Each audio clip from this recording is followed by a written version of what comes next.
Maka di antara lain kepegah behi bak pitang, yang bek hi jeletang. Kiban hi bak pitang, berangkaban takoh. Bak pitang lah doi pitang lah. Ni handri bak pitang nanti kat jenawa bek lena dulu. Bak pitang beda dengan bak kaya lain. Dia tidak akan pernah mati sebelum memberikan buah kepada manusia. Tajok parang takoh bak pitang. Yang bek berukhu, yang bek pakai ilham kuah. Tajok bak pitang takoh, tengah bengah itu biar on lo. Hanya yak preh lu thang, ku tengah bengah jude on lo. Takoh lo itu biar lo. Bi takoh bi itu biar. Gekoh on leuria. Itu biar pucuk lain. Tabe takoh tabe itu biar. Pajan pitangnya bermati. Lihi membok.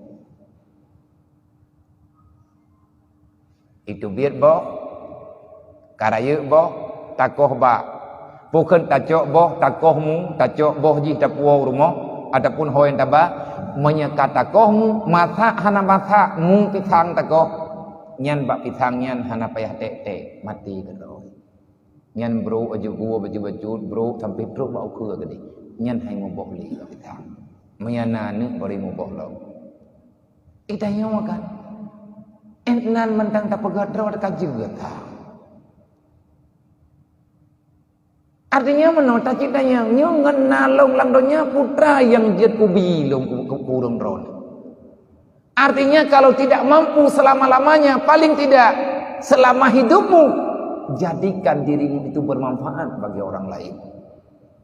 Nang kejit udip nyo bukan udip langdonya nyo, wate kagak pegah meno bagi tanyo, berarti tarasakan atanyo na baju-baju sapo. Guyo cok umpama lo menang.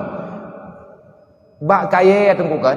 Bak kaye hana pernah ji mengeluh walaupun kata koh ngan tentu tak tek ngan parang, tak koh ngan paci ji hanai bantah. Kayu tidak pernah dendam kepada parang.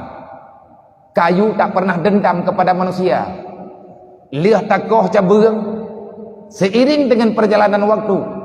Bak kayanya itu dia tunah kelai. Kadang-kadang lebih lagak daripada tunah hawai.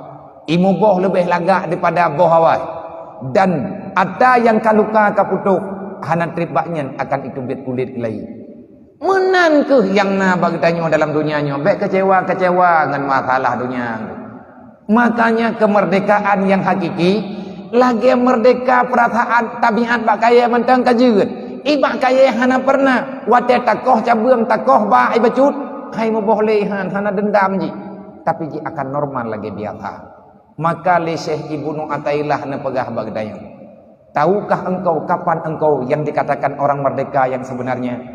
Wa indama, kejadian kemerdekaan yang hakiki di saat hatimu bebas mengingat Allah sepanjang masa dan bebas anggota jawarehmu, bebas anggota tubuhmu daripada berbuat dosa. Lang tiuro ti malam na 20 jam. Padu minit getanyo na merdeka yang terasakan dalam dunia. Artinya berapa menit yang kita rasakan, yang kita paksakan diri supaya tidak berbuat dosa kepada Allah, baik secara anggota zahiriyah ataupun secara batiniyah. Innallaha wa malaikatahu yusalluna